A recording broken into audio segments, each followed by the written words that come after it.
নমস্কার দর্শক বন্ধুরা, স্পোর্টস বাংলার পর্দায় আপনাদের সকলকে আরও একবার স্বাগত। আমি রাহুল এবং আমার সাথে রয়েছে দেবাশিস দা।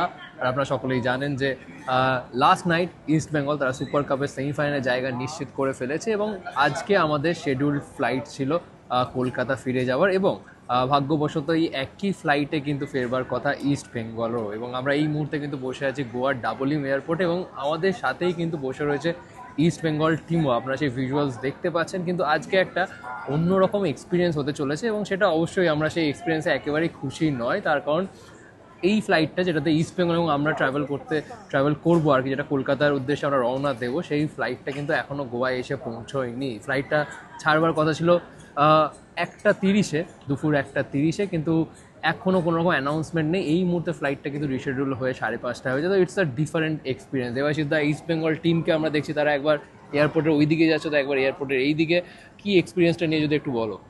হ্যাঁ, ইস্টবেঙ্গল টিমও কিন্তু ইস্টবেঙ্গল ফুটবলাররা বিদেশি, বিশেষ করে বিদেশি ফুটবলাররা সব কটা বিদেশি কিন্তু একই সঙ্গে আছে। মানে হিরোশি থেকে আরম্ভ করে মিগেল ফিগেরা, মোহাম্মদ রাশিদ এবং এছাড়াও আরেকজন কে ছিল, কেভিন সেভিয়ে, এই পাঁচজন। যদিও সাউল ক্রেসপো চলে গেছে, সাউল ক্রেসপো কিন্তু এই এই এই মুহূর্তে যখন আমরা রেকর্ড করছি আপনাদের জানিয়ে রাখি যে ইস্টবেঙ্গল প্লেয়ারদের 7 দিনের ছুটি দেওয়া হয়েছে এবং গতকাল রাতেই কিন্তু অস্কার ব্রুজো কিন্তু দেশের উদ্দেশ্যে রওনা হয়েছে এবং সেই সঙ্গে সাউল ক্রেসপো, মানে ভেরি লাইকলি। এবং সুতরাং এই দুজনকে বাদ দিয়েই কিন্তু বাকি টিম কিন্তু কলকাতার উদ্দেশ্যে রওনা হচ্ছে। যদিও কলকাতায় ফিরে কিন্তু যে যার মতন তারা দেশেও ফিরতে পারে বা কেউ যদি অন্য কোথাও গিয়ে ছুটি কাটিয়ে আসতে পারে। 7 দিনের বিশ্রাম, তারপরে 7 দিন পরে আবার অনুশীলন হবে, টানা 3 সপ্তাহের একটা অনুশীলন। কেন এখনও কিন্তু আমরা জানি না যে আবার সুপার কাপের নকআউট স্টেজের ম্যাচ কবে হবে। বাট একটা দারুণ অভিজ্ঞতা হলো আমার কাছে, একটা নতুনত্ব নয়। ফ্লাইট তো এরকম হতেই পারে, এর আগে বহু রকম এক্সপিরিয়েন্স। হ্যাঁ অনেক এরকম। আরে আমার কোনো টেনশনের ব্যাপার নেই, কারণ এন্ড অফ দ্য ডে যদি ফ্লাইট ক্যান্সেল হয়, it is the airlines responsibility.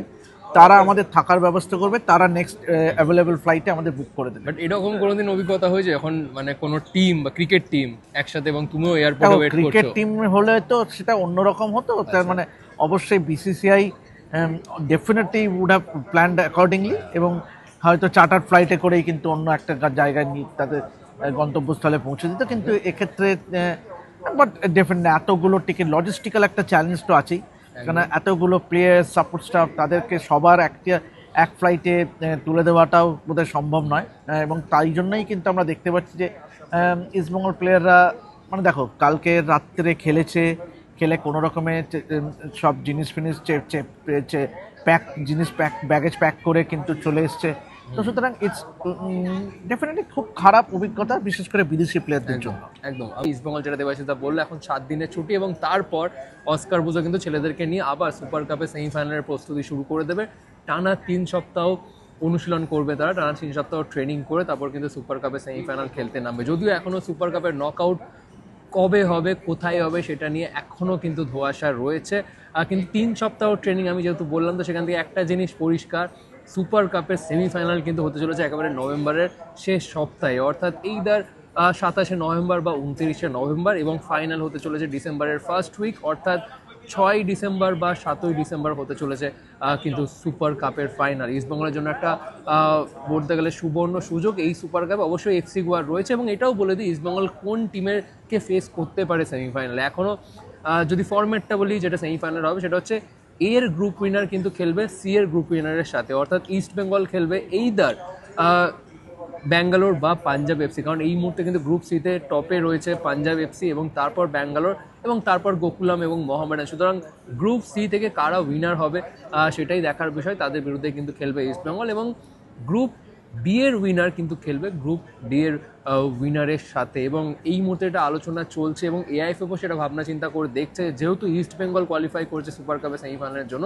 এবং তারা আগে থেকে এই প্ল্যানটা করে রেখেছিল, যদি বাই এনি চান্স বাংলার কোনো টিম কোয়ালিফাই করে সেমিফাইনালে, তাহলে তারা কলকাতায় যদি সেমিফাইনালটা করা যায় এরকম একটা প্ল্যান করছিল, যাতে সেখানে তাদের অনেক সাপোর্টার আসে ম্যাচটা দেখতে, একটা জৌলুস থাকে সেমিফাইনালে। তো এখনও সেটা নিয়ে কনফার্ম কোনো নিউজ নেই, বাট এআইএফএফ তারা একটা প্রপোজাল পাঠিয়েছে। যদি সেরকম সব কিছু ঠিকঠাক থাকে তাহলে হয়তো সুপার কাপের সেমিফাইনালের জন্য আপনাকে বাইরে ট্রাভেল করতে হবে না, কলকাতাতেই হতে চলেছে সেমিফাইনাল। কিন্তু আজকে আমি এখন আরেকটাও যদি আপডেট দিয়ে দিই দেবাশিসদা, অনেক ফুটবলাররা হয়তো আগের ফ্লাইটে চলে যাওয়ার প্ল্যান করছে, কারণ অনেকে একটু তাড়া রয়েছে, তো সেটাই দেখার। বাট অনেকেই কিন্তু অপেক্ষায় রয়েছে, বাট ফুটবলাররা একটু হলেও চিন্তিত বা একটু বিরক্ত। না, চিন্তার থেকেও বলবো যে তারা একটু হলেও বিরক্ত তো হবে।